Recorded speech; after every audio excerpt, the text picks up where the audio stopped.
Chapter में आगे चलते हुए अपना अगला टॉपिक है अभिक्रिया वेग नियम, ठीक है, जिसको रेट लॉ भी बोला जाता है, ठीक है, या ये डिफरेंशियल रेट लॉ होता है, ठीक है।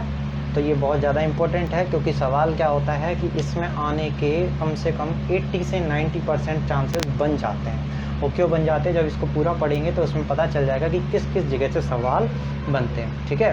तो सवाल किस किस हिसाब से बन सकते हैं, सवाल देखो मैं पहले ये बता देता हूँ कि सवाल कौन कौन से बनते हैं। तो सबसे पहला सवाल बनता है कि अभिक्रिया वेग नियम क्या है, अभिक्रिया वेग नियम क्या है।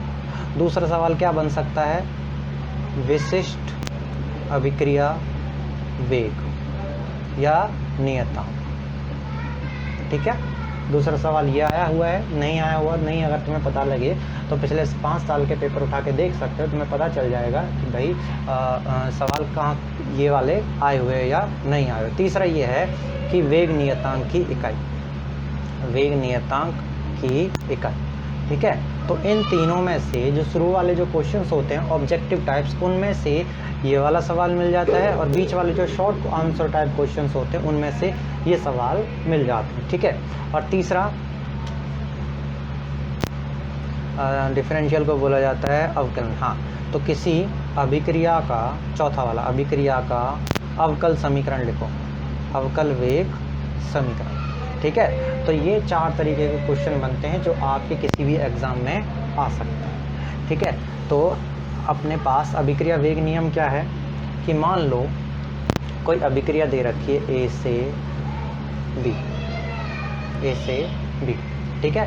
तो क्या होता है, हाँ, इस नियम के अनुसार, इस नियम के अनुसार किसी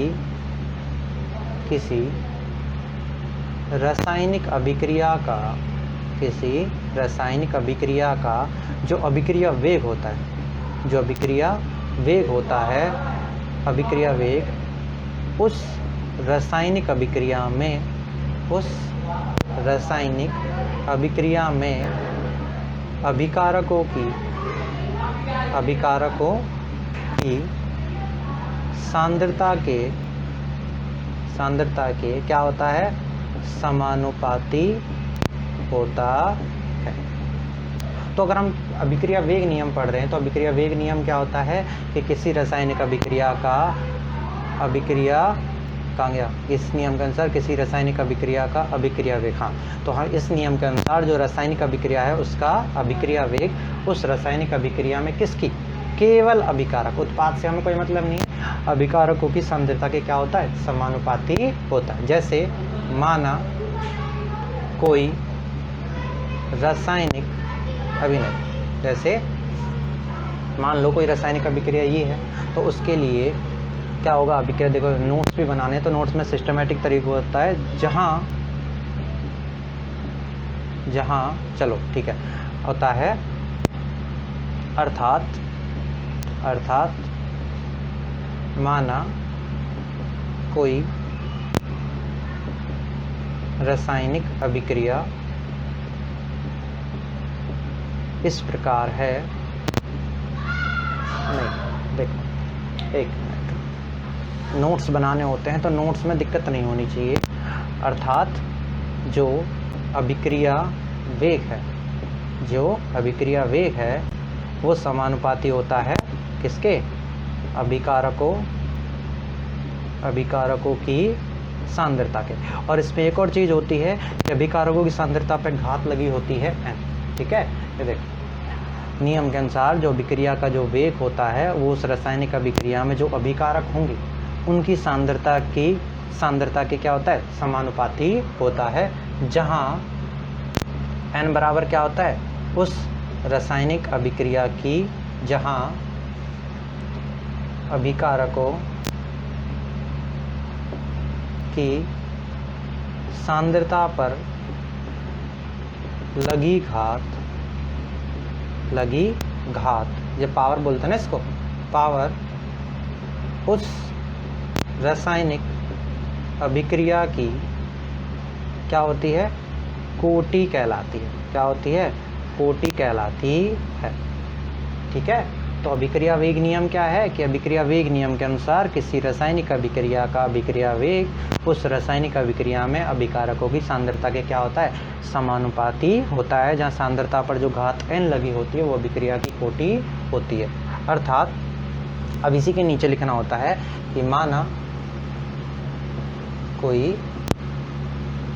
रासायनिक अभिक्रिया क्या है, इस प्रकार दे रखी है कि क्या बन रहा है, A से B बन रहा है। क्या बन रहा है, A से B। तो किसके हिसाब से, अभिक्रिया वेग नियम से। अभिक्रिया वेग नियम से क्या होता है कि अभिक्रिया का वेग किससे लिखते हैं हम, dc/dt। ठीक है, अभी सीधा लिख देते हैं, अभिक्रिया वेग किसके समानुपाती होता है, अभिकारक की सांद्रता और उस पर लगी घात n की। तो अभिक्रिया का वेग किससे लिखते थे हम, dc/dt इज डायरेक्टली प्रोपोर्शनल, समानुपाती होता है अभिकारक की सांद्रता। तो अभिकारक क्या है, a, और सांद्रता को किससे लिखते हैं, बड़े ब्रैकेट से। तो a और a की पावर n, जहाँ n क्या होता है, अभिक्रिया की कोटि। और जब हम क्या करेंगे, समानुपाती का चिन्ह हटाएंगे, dc/dt इक्वल टू जो समानुपाती का चिन्ह हटाएंगे तो एक नियतांक आता है k और a की पावर n। तो जैसे हम देखते हैं ना v समानुपाती आई ओम के नियम में, तो समानुपाती का चिन्ह हटाते हैं तो एक नियतांक आता है ri। तो इसी तरीके से जब यहाँ हटाएंगे तो एक नियतांक आता है k, जहाँ k क्या है, k उस k को अभिक्रिया का क्या बोलते हैं, अभिक्रिया वेग नियतांक या दर नियतांक। ठीक है, तो यहाँ पर जो क्या होता है, k होता है रेट कांस्टेंट। ठीक है, तो अभिक्रिया में जो अभिक्रिया का वेग है अभिकारक की सांद्रता के समानुपाती होता है और वहाँ सांद्रता पर n जो घात लगी हुई वो कोटि होती है। जैसे समानुपाती का चिन्ह हटाया, एक नियतांक आया k क्या होता है, उस रासायनिक अभिक्रिया में अभिक्रिया का अभिक्रिया वेग नियतांक होता है। और ये जो लिखा है वो क्या है, उस रासायनिक अभिक्रिया के लिए अभिक्रिया वेग नियम। ठीक है, ये अभिक्रिया वेग नियम है। और साथ ही यहाँ देखो ये किस में लिखा हुआ है, dy/dt फॉर्म में। और dy/dt क्या होता है, अवकलन। क्या होता है, अवकलन। तो ये उस रासायनिक अभिक्रिया के लिए कैसा है, अवकल वेग समीकरण भी है। ठीक है, तो ये होता है अभिक्रिया वेग नियम कि अभिक्रिया वेग नियम में अभिक्रिया वेग अभिकारकों की सांद्रता के समानुपाती होता है। तो इसका अगर अब क्या लिखें हम, अभिक्रिया वेग नियम, तो इसका जो अभिक्रिया वेग है वो किसके होगा, इसकी सांद्रता के समानुपाती, और n जो होगी वो उसकी क्या होती है, कोटि होती है। और यही क्या होता है, पूरा की पूरा अभिक्रिया वेग नियम होता है। ठीक है, तो इसको नोट कर लो। उसके बाद अगर मान लो क्या दे रखी हो, अगर ये तो क्या थी, एकाणुक थी, मतलब इसमें क्या रेखा रखा था, एक ही अभिकारक भाग ले रहा था। अगर अपने पास क्या हो, अभिक्रिया में क्या दे रखा हो, दो या दो से ज़्यादा अभिकारक हो, कि जैसे a + b मिलकर क्या बना रहा है, प्रोडक्ट। ठीक है, तो इसके लिए अभिक्रिया वेग नियम क्या होगा, अभिक्रिया वेग नियम से अभिक्रिया का वेग किससे लिखते हैं, dc/dt डायरेक्टली प्रोपोर्शनल। अभिक्रिया वेग अभिकारकों की सांद्रता के समानुपाती हो। तो अभिकारक क्या है, a, और अब यहाँ पर प्लस नहीं आता। हम क्या करते हैं, कभी भी जब अभिक्रिया वेग नियम लिखेंगे तो दो अभिकारक हैं, तो a और b। अब यहाँ पर क्या होता है कि अभिकारक पर जो घात लगी होती है वो तो अभिक्रिया की कोटि होती है, लेकिन जो कोटि है वो जब हम अभी आगे पढ़ेंगे तो कोटि कैसी होती है, प्रायोगिक राशि, और उसको अभिक्रिया देखकर हम पता नहीं लगा सकते। तो अपने मन से a की कोटि मान लेते हैं x, या p मान लो, q मान लो, कुछ भी मान लो, और y की कोटि हो जाती है b की कोटि y। आवाज़ तो आ रही है ना, हाँ ठीक है। तो a की मान ली x और b की मान ली कोटि y। तो अभिक्रिया की कोटि कितनी हो जाएगी, अभिक्रिया की ओवरऑल कोटि हो जाएगी n = x + y। ठीक है, तो ये तो अभी हम समझेंगे। तो अभी a की मान लेते हैं, कुछ ही मान लो, x मान लो, b की मान लो y। ठीक है, क्योंकि हम कोटि निकाल नहीं सकते, ठीक है, क्योंकि वो डायरेक्ट देखकर नहीं पता लगा सकते। अब यहाँ समानुपाती का चिन्ह, तो उसके बाद क्या करेंगे, dc/dt बराबर के आएगा, क्योंकि नियत जैसे ही हटाते तो के आता है। के क्या होता है? उस रासायनिक अभिक्रिया का अभिक्रिया वेग नियतांक होता है। तो के ए की पावर क्या है? एक्स, और बी की पावर क्या है? वाई। और ये है इस तरीके की अभिक्रिया के लिए अभिक्रिया वेग नियम। और चूंकि ये किस में दे रखा है? D Y D T form में, तो ये क्या है? उस रासायनिक अभिक्रिया के लिए अवकल वेग समीकरण भी है। समझ गए बात को? और यहाँ पर x क्या है? जो x है वो क्या है? अभिकारक a की कोटि, और y क्या है? अभिकारक b की कोटि। ठीक है, तो इस तरीके से अभिक्रिया वेग नियम को पढ़ा जाता है। ठीक है, अब इसी के अंदर एक और टॉपिक होता है, और वो टॉपिक क्या होता है? विशिष्ट अभिक्रिया वेग। और विशिष्ट अभिक्रिया वेग को भी पढ़ना जरूरी है, क्योंकि क्या करता है एग्जाम में यही पूछ लेता है, विशिष्ट अभिक्रिया वेग या विशिष्ट अभिक्रिया वेग नियतांक। ठीक है, तो अपने पास जो अपना नया टॉपिक है वो है विशिष्ट अभिक्रिया वेग या विशिष्ट अभिक्रिया वेग नियतांक। तो ये क्या होता है? Specific rate of reaction. ठीक है, और ये है ना, स्पेसिफिक रेट ऑफ रिएक्शन या specific rate constant of reaction. होता क्या है? माना कोई अभिक्रिया कुछ ऐसे दे रखी है, कोई रासायनिक अभिक्रिया इस प्रकार है कि ए अभिकारक है और ए के आगे गुणांक लगा हुआ है ए, इसका स्टोइकियोमेट्रिक गुणांक है बी प्लस सी से मिलकर क्या बना रहा है? उत्पाद बना रहा है। क्या बना रहा है? उत्पाद बना रहा है। तो ये कोई रासायनिक अभिक्रिया दे रखी है। अब इस रासायनिक अभिक्रिया के लिए अभिक्रिया वेग नियम से, किससे? अभिक्रिया वेग नियम से। तो अभिक्रिया वेग नियम से क्या होता है? अभिक्रिया वेग समानुपाती होता है अभिकारकों की सांद्रता के, और अभिकारकों की सांद्रता पर घात लगी होती है n, जो उस अभिक्रिया की क्या होती है? कोटि।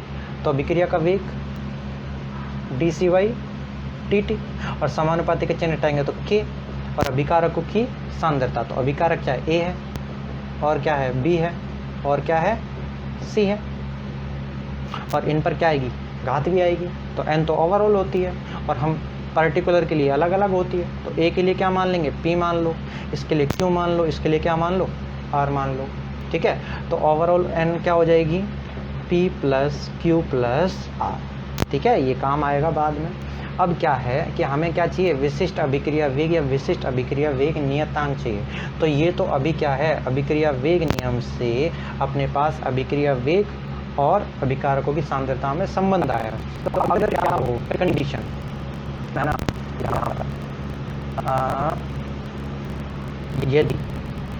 यदि क्या हो, यदि क्या करें? तो अभिकारक ए है, ए की पावर p, अभिकारक b है q, अभिकारक c r 1। यदि किसी अभिक्रिया में जितने भी अभिकारक हो, कितने यहाँ पर 1 2 3 है, तो तीनों की जो सांद्रता हो वो कितनी हो? 1 इकाई के बराबर हो। किसके बराबर हो?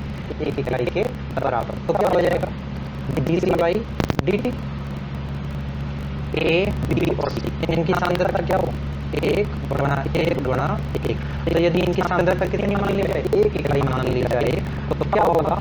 उस अभिक्रिया में dCy जो dt है वो किसके बराबर आ जाता है? k के बराबर आ जाता है। इसका मतलब क्या है कि यदि किसी रासायनिक अभिक्रिया में अभिकारक जितने भी ले रखे हैं उनकी सांद्रता कितनी हो जाए? 1 इकाई हो जाए। ये मान के चलना होता है। जब हमें विशिष्ट अभिक्रिया वेग चाहिए, तो यदि सभी अभिकारकों की सांद्रता कितनी हो जाए? 1 आ जाए, तो उस टाइम पर जो अभिक्रिया का वेग होता है, ये क्या है? अभिक्रिया का वेग, और ये क्या है? अभिक्रिया का वेग नियतांक। ठीक है, तो वो दोनों आपस में क्या हो जाते हैं? बराबर हो जाते हैं। मतलब अगर अभिक्रिया वेग नियतांक 2.4 है तो अभिक्रिया वेग भी कितना हो जाएगा? तो 2.4। मतलब वो वाली परिस्थिति जब अभिक्रिया में अभिकारकों की सांद्रता इकाई ले ली जाए, तो जितना अभिक्रिया वेग होता है उतना ही अभिक्रिया वेग नियतांक होता है, और जितना अभिक्रिया वेग नियतांक होता है उतना ही अभिक्रिया वेग हो जाता है। तो क्या लिख सकते हैं हम, यदि रासायनिक अभिक्रिया में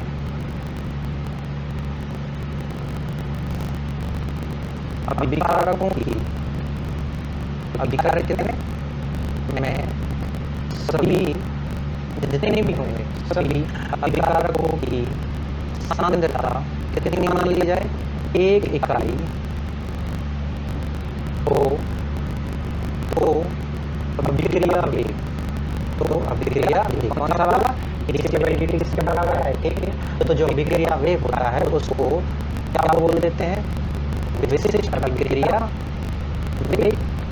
तो क्या बोलेंगे, इस कंडीशन में इसको बोला जाता है विशिष्ट अभिक्रिया वेग, ठीक है। तो विशिष्ट अभिक्रिया वेग तथा जो वेग नियतांक होता है, जो वेग नियतांक होता है उसको क्या बोलते हैं, विशिष्ट अभिक्रिया वेग नियतांक।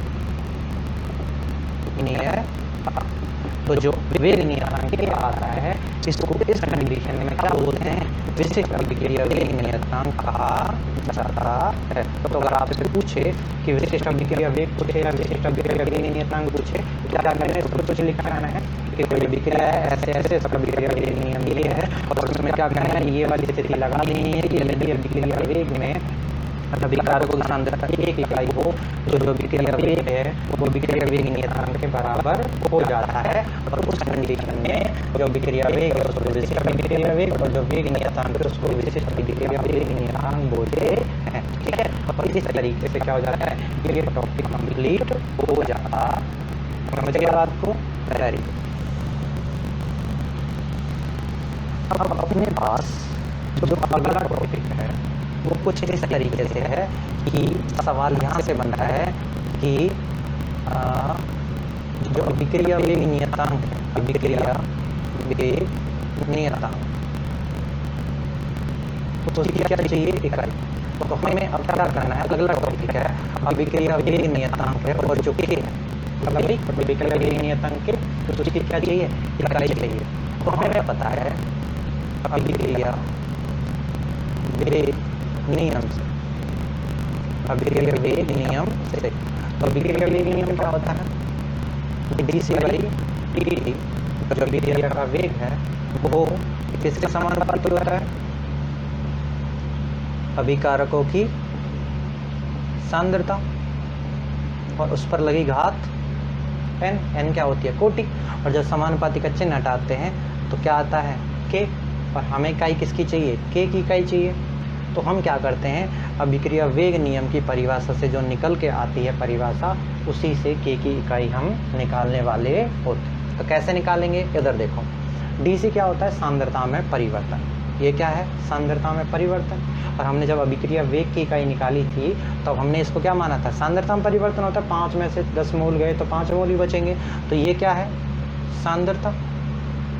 नीचे क्या होता है, समय अंतराल। तो नीचे क्या आता है, समय बराबर k, और यहाँ पर क्या होता है, अभिकारकों की सांद्रता। तो जितने अभिकारक होंगे उसकी क्या लेंगे हम, यहाँ पर सांद्रता लेंगे, और सांद्रता के ऊपर क्या होती है, घात n, ठीक है। और हमें इकाई किसकी चाहिए, k की, कांस्टेंट की। तो क्या करेंगे, सांद्रता को इधर ले जाओ, क्या बचा, k। सांद्रता इधर आएगी तो ऊपर क्या है, सांद्रता, नीचे क्या है, समय। और जब हम इसको नीचे लेकर आएंगे तो ये आ जाएगा सांद्रता की पावर n। अब ये क्या है, 1 है इसकी पावर, इसकी n है। जब ऊपर जाएगा तो ये किस में हो जाएगा, माइनस में। तो ये हो गया सांद्रता की power 1 minus n divided by समय, इतना हो गया। और अगर हम करें आगे तो ये हो जाएगा सांद्रता की पावर 1 माइनस n, और ये हो गया समय की पावर इनवर्स, ठीक है। तो ये आ जाती है k की इकाई।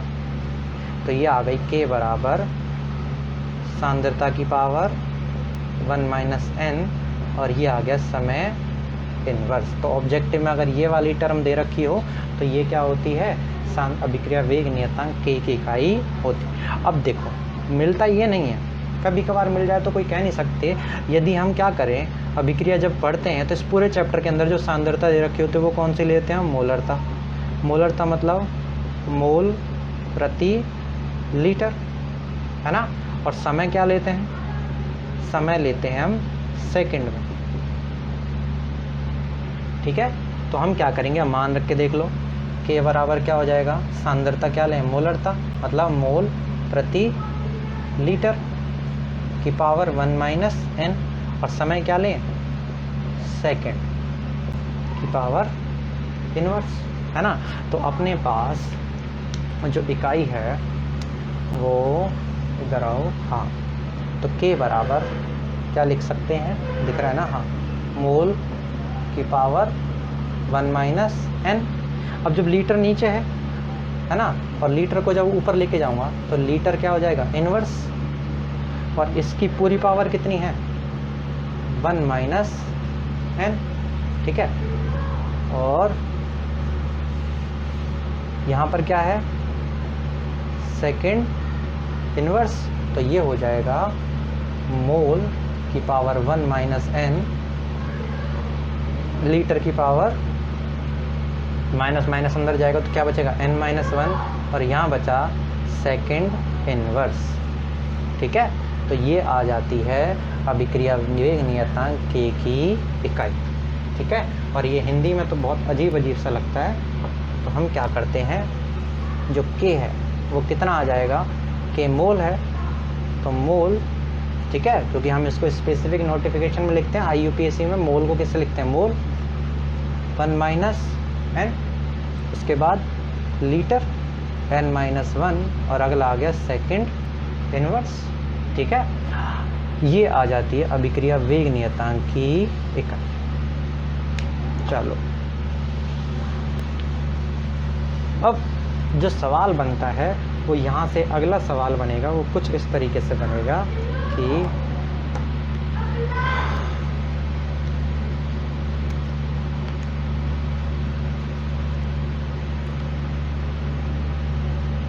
एक मिनट, सवाल ऐसे बनता है कि अभिक्रिया वेग नियतांक की इकाई पूछ लेता है, या वो पूछता है कि अगर मान लो यहाँ पर n क्या होती है, n होती है अभिक्रिया की कोटि, n क्या होती है, अभिक्रिया की कोटि।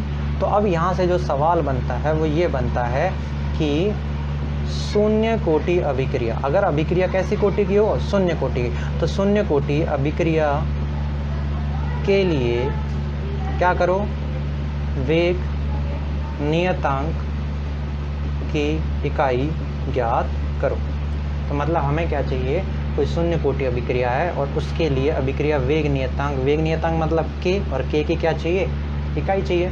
तो k क्या है, मोल की power 1 minus n, litre n minus 1, second inverse. और हमें किसके लिए चाहिए, शून्य कोटि अभिक्रिया के लिए, और शून्य कोटि के लिए मतलब जो कोटि होगी वो कितनी होगी, 0। तो यहाँ वैल्यू रखो, शून्य कोटि के लिए k कितना हो जाएगा, k 0, कितना हो गया, मोल की पावर 1 माइनस 0, लीटर की पावर 0 माइनस 1, और सेकंड इनवर्स।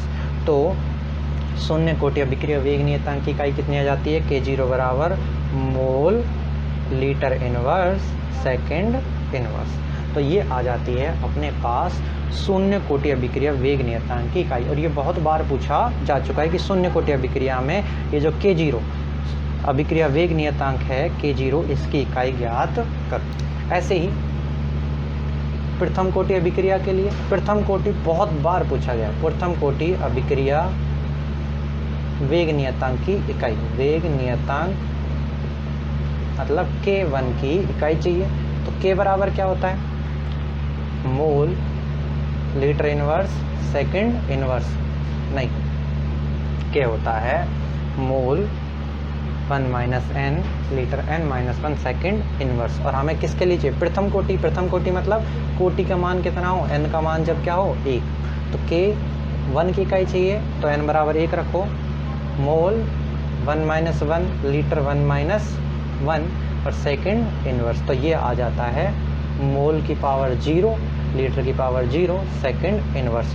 और जब किसी की पावर 0 होती है तो उसकी वैल्यू कितनी हो जाती है, 1, तो अपने पास ये हो गया सेकंड इनवर्स। तो प्रथम कोटि वेग नियतांक की जो इकाई होती है वो कितनी होती है, सेकंड इनवर्स होती है। और अगर वो पूछ ले अगर द्वितीय कोटि के लिए, क्योंकि सिलेबस में क्या दे रखा है, द्वितीय कोटि तक दे रखा है, तो द्वितीय कोटि वेग नियतांक की क्या पूछे, इकाई, तो K2 की इकाई पूछे तो वो कितनी हो जाएगी, क्योंकि हमें किसके लिए चाहिए, n बराबर 2 के लिए, तो K क्या होता है, K की इकाई क्या होती है, इस फॉर्मूले से निकालते हैं। तो ये हो जाएगा K बराबर मोल, n का मान कितना रखोगे 2, तो 1 - 2 लीटर, 2 - 1 सेकंड इनवर्स, तो ये हो गया mole inverse litre second inverse, या कभी कभी ऐसे भी दे देता है litre mole inverse second inverse. तो ये हो जाती है द्वितीय कोटि अभिक्रिया वेग नियतांक। तो K2 की इकाई, K2 लिख दो चाहे K लिख दो, उससे फ़र्क नहीं पड़ता है। तो ये पूरा की पूरा टॉपिक कंप्लीट होता है। अभिक्रिया वेग किसे बोलते हैं, अभिक्रिया वेग नियतांक की इकाई है ना, और अभिक्रिया वेग नियतांक की प्रथम कोटि के लिए वेग नियतांक की इकाई, द्वितीय कोटि अभिक्रिया हो तो वेग नियतांक कितना आता है, तृतीय कोटि के लिए ये आता है। ठीक है, एक और मैं साथ में बता देता हूँ कि कभी कभी ऐसे भी पूछ लेता है, कैसे कि अगर मान लो कहता है कि कोई रासायनिक अभिक्रिया A से B हो रही है और उस अभिक्रिया के लिए अभिक्रिया वेग दे रखा है, वो दे रखा है, वेग नियतांक का मान दे रखा है, वेग नियतांक का मान है K बराबर 0.6 गुणा 10⁻³ सेकंड इनवर्स। अब वो तुमसे पूछे कि मान लो, चलो मैं पूरा लिख देता हूँ, यदि क्वेश्चन दे रखा हो ऐसे कि यदि किसी रासायनिक अभिक्रिया में वेग नियतांक, या अभिक्रिया वेग ही बोल दें कि अभिक्रिया वेग का मान कितना दे रखा है, अभिक्रिया वेग नियतांक का मान 0.7 गुणा 10⁻³ कितना दे रखा हो, सेकंड इनवर्स है। तो अभिक्रिया की कोटि ज्ञात करो, क्या ज्ञात करो, कोटि ज्ञात करो। तो हमें पता है तो वेग नियतांक है K का मान 0.7 गुणा 10⁻³ सेकंड इनवर्स है ना। और यहाँ पर K की इकाई क्या है, सेकंड इनवर्स, और सेकंड इनवर्स किसके लिए आती है, प्रथम कोटि के लिए। तो यहाँ पर अभिक्रिया की कोटि क्या होगी, अभिक्रिया की कोटि हो जाएगी n बराबर 1, क्योंकि वेग नियतांक में जो इकाई दे रखी है वो क्या दे रखी है, सेकंड इनवर्स दे रखी है, तो अभिक्रिया की कोटि कितनी हो जाएगी, n बराबर 1। ठीक है, तो पढ़ते रहो।